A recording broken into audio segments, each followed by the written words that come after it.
നമുക്കിപ്പം ദിവ്യ എസ് അയ്യർ വിഴിഞ്ഞം international സീപോർട്ടിന്റെ MD ഇപ്പോൾ തത്സമയം ചേരുന്നുണ്ട്. Very good morning ma'am. Very good morning. Very good morning. ഞാനിതിൻ്റെ രാഷ്ട്രീയ പശ്ചാത്തലം ഒന്ന് പ്രേക്ഷകരോട് പറയുകയായിരുന്നു. ഞാൻ എന്തായാലും മാമിനോട് അതിൻ്റെ രാഷ്ട്രീയം ചോദിക്കില്ല. നമ്മൾ വളരെ പോസിറ്റീവായൊരു ആംബിയൻസിൽ നിൽക്കുന്നു എന്നുള്ളത് കൊണ്ട് ഞങ്ങളെല്ലാവരും നമ്മൾ ഇന്നലെ പറഞ്ഞതുപോലെ എക്സൈറ്റഡ് ആയിരുന്നു. ഞങ്ങളൊരു ഓഗ്മെൻറ്റഡ് റിയാലിറ്റി ഒക്കെ പ്രേക്ഷകർക്ക് ഇന്നലെ കൊടുത്തു, അതിൻ്റെ കാര്യങ്ങളൊക്കെ പറഞ്ഞുകൊണ്ട് എങ്ങനെയാണിത് മുന്നോട്ട് പോവുക എന്നുള്ളതൊക്കെ. അപ്പോൾ ഒരു ട്രയൽ റണ്ണിൻ്റെ ഇനാഗുറേഷനാണ്. പക്ഷേ ആക്ച്വലി ട്രയൽ റൺ എന്ന് പറഞ്ഞാലും കണ്ടെയ്നറുകൾ ഇനി വന്നു തുടങ്ങും. ആക്ച്വലി ഓപ്പറേഷൻസ് സ്റ്റാർട്ട് ചെയ്യും അല്ലേ മാം? അതെ, നമ്മളിപ്പോൾ പ്രവർത്തനാരംഭം കുറിക്കുകയാണ്.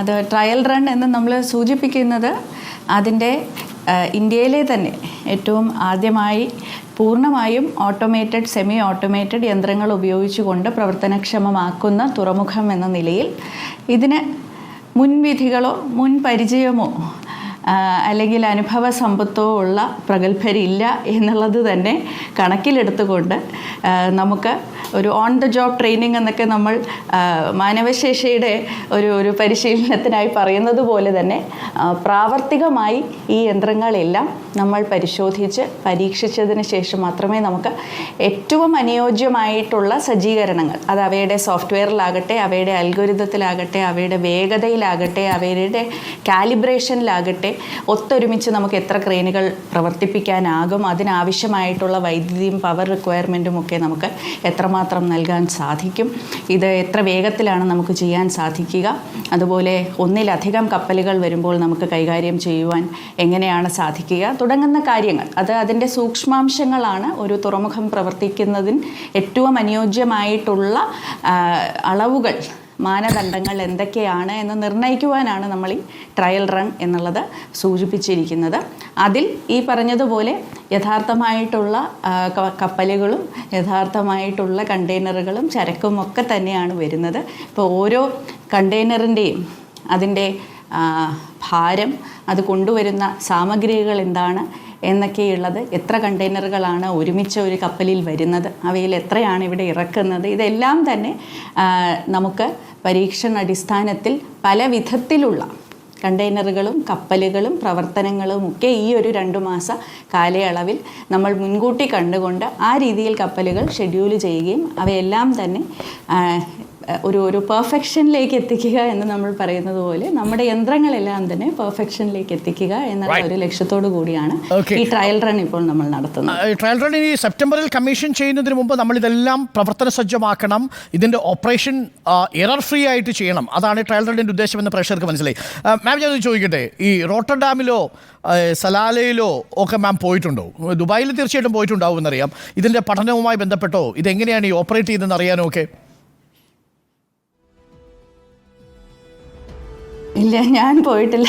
ഈ പറഞ്ഞ സ്ഥലങ്ങളിൽ ഞാൻ പോയിട്ടില്ല. ഞങ്ങൾ സർക്കാരിനോട് ഒന്ന് അപേക്ഷിക്കുന്ന ഒരു കാര്യം എന്തറിയോ, സൂചിപ്പിച്ചതുപോലെ ഇതിനൊരു വലിയ ചരിത്രം. ഈ റോട്ടർഡാമിലെങ്കിലും ഒന്ന് പോയിട്ട് വരണം. ഞാൻ ഇന്നലെ ഇതിൻ്റെ ഗവേഷണത്തിൻ്റെ ഭാഗമായിട്ട് വായിച്ചപ്പോൾ റോട്ടർഡാമിൽ എനിക്കൊന്ന് 1962 മറ്റോ ആണ് ഈ ആദ്യ തുറമുഖം. യൂറോപ്പിലെ തന്നെ ഏറ്റവും വലിയൊരു തുറമുഖമാണല്ലോ റോട്ടർഡാം, നെതർലാൻഡ്സിൽ.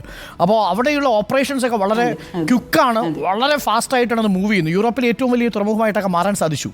ഒന്ന് പോയി കണ്ട് പഠിച്ചിട്ടൊക്കെ വരേണ്ടതല്ലേ മാം യഥാർത്ഥത്തിൽ? അതെ അതെ, നമ്മൾ അതിലും വിദഗ്ധമായിട്ടുള്ള പ്രഗത്ഭരെ വെച്ചാണ് നമ്മുടെ ഇവിടുത്തെ ഓട്ടോമേറ്റഡ് സിസ്റ്റംസ് എല്ലാം തന്നെ പ്രവർത്തനക്ഷമമാക്കിയിട്ടുള്ളത്. തീർച്ചയായിട്ടും മറ്റ് രാജ്യങ്ങളിൽ പോയി പഠനം നടത്തുന്നത് സ്വാഗതാർഹം തന്നെയാണ്. അതിൻ്റേതായ ഉചിതമായിട്ടുള്ള സമയം വരുമ്പോൾ തീർച്ചയായിട്ടും പോകുന്നതായിരിക്കും.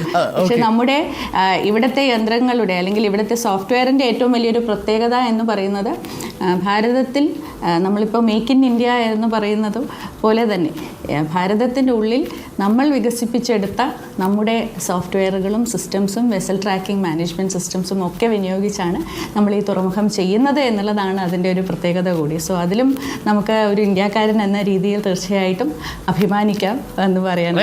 IIT മദ്രാസ് വികസിപ്പിച്ചെടുത്ത semi automatic navigation port system സെൻ്ററാണ് നമുക്കുള്ളത് അല്ലേ? അതെ അതെ ഓക്കെ മാം, ഒരു കാര്യം കൂടി ഞാൻ ഒരു ക്രിട്ടിക്കലായി ചോദിക്കുകയാണ്. അപ്പം വികസനത്തിൻ്റെ സ്വപ്നങ്ങളെക്കുറിച്ചൊക്കെ നമ്മൾ ധാരാളം പറഞ്ഞു. പക്ഷേ ഈ ഒരു 3 മാസം കൊണ്ട് ഞങ്ങളിപ്പോൾ TV പ്രസാദൊക്കെ തത്സമയം റിപ്പോർട്ട് ചെയ്യായിരുന്നു, ഈ വിഴിഞ്ഞം വരെ ഓക്കെ, പക്ഷേ വിഴിഞ്ഞം കഴിഞ്ഞ ഹൈവേയിലേക്ക് പോകുന്ന റോഡുകൾ ഇപ്പോൾ ഒരു ദിവസം ശരാശരി ഒരു 1000-ഓ 2000-ഓ ട്രക്കുകളൊക്കെ പോകേണ്ടി വന്നാൽ നമ്മുടെ റോഡുകൾ എത്രത്തോളം സുസജ്ജമാണ് ഇത്രയും ട്രക്കുകളുമായിട്ട് പോകാൻ? അതായത് മൊത്തം ഇറക്കുന്ന കണ്ടെയ്നറുകളിൽ ഒരു 10% റോഡ് വഴി പോകേണ്ടി വരികയാണെങ്കിൽ നമ്മുടെ ഈ റോഡുകളൊക്കെ എത്രമാത്രം തയ്യാറായി കഴിഞ്ഞു എന്നൊരു ചോദ്യമുണ്ട്. ഞങ്ങൾ കണ്ടപ്പോൾ ഇനിയൊരു 3 മാസം സമയമുണ്ട് എങ്കിൽ പോലും ഇപ്പോൾ അത്ര സജ്ജമല്ല എന്നാണ് മനസ്സിലാക്കാൻ സാധിച്ചത്. നമുക്ക് നിലവിൽ ട്രാൻസ്ഷിപ്മെൻറ്റ് ടെർമിനൽ എന്നുള്ള നിയമപരമായിട്ടുള്ള അനുമതിയാണ് പ്രവർത്തനക്ഷമമാക്കാനായി ലഭിച്ചിരിക്കുന്നത്. അപ്പോൾ ആ രീതിയിലാണ് ഇപ്പോൾ നമ്മൾ മുന്നോട്ട് പോകുന്നത്.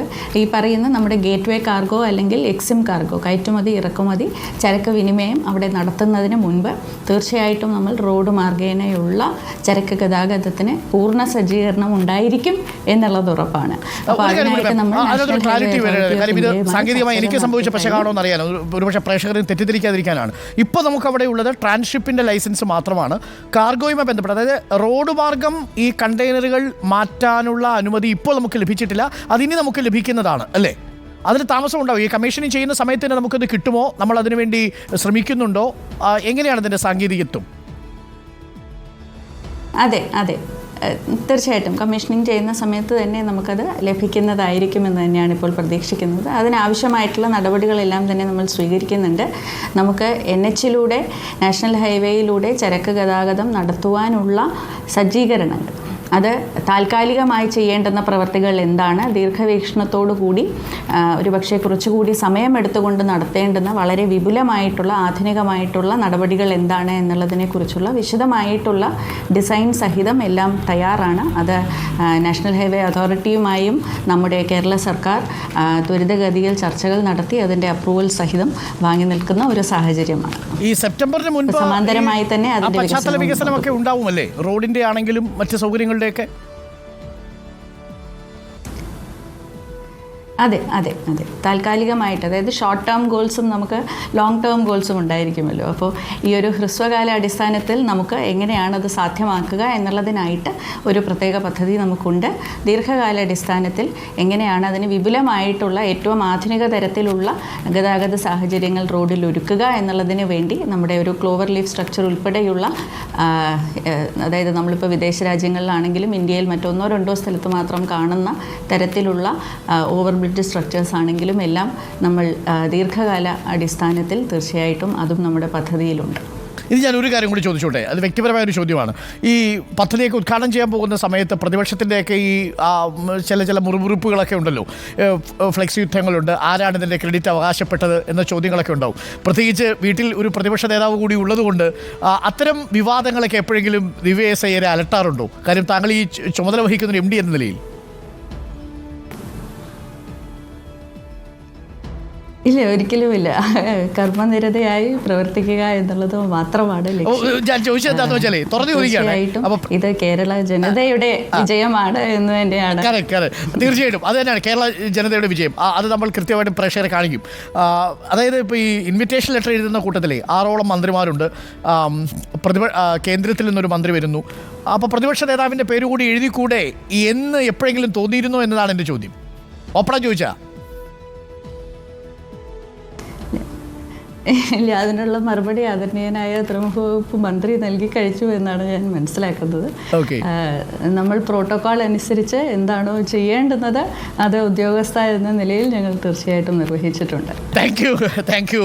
അപ്പോൾ എന്തായാലും ഇനി വരുന്ന ദിവസങ്ങളിൽ എനിക്കൊന്ന് വരും തലമുറ ഈ വിഴിഞ്ഞത്തിൻ്റെ ഒരു ഫലകം കാണുമല്ലോ, ഇതിൻ്റെ ട്രയൽ റൺ ആണെങ്കിലും ഇതിൻ്റെ കമ്മീഷനിങ് ആണെങ്കിലും ഒക്കെ. ആ സമയത്ത് MD ആയിട്ടിരുന്ന അയാളുടെ പേര് അവിടെ ഇങ്ങനെ തങ്കലിപികൾ എഴുതിയിട്ടുണ്ടാവും, ദിവ്യ എസ് അയ്യർ.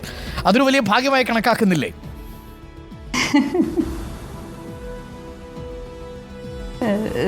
തീർച്ചയായിട്ടും ഫലകവും തങ്കലിപികളും ഒത്തുമല്ല. പക്ഷേ ഈ ഒരു നിർണായക ഘട്ടത്തിൽ തിരുവനന്തപുരത്തിൻ്റെ വികസനത്തിൻ്റെ ഭാഗമാകാൻ കഴിഞ്ഞതിൽ എല്ലാവരുടെയും പ്രയത്നത്തിന് കൂടുതൽ മാറ്റുകൂട്ടാൻ സാധിക്കണം എന്ന് മാത്രമാണ് എൻ്റെ പ്രാർത്ഥനയും.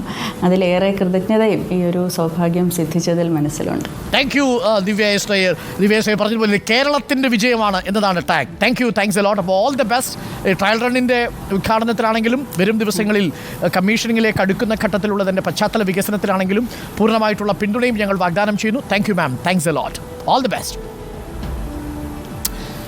Thank you so much.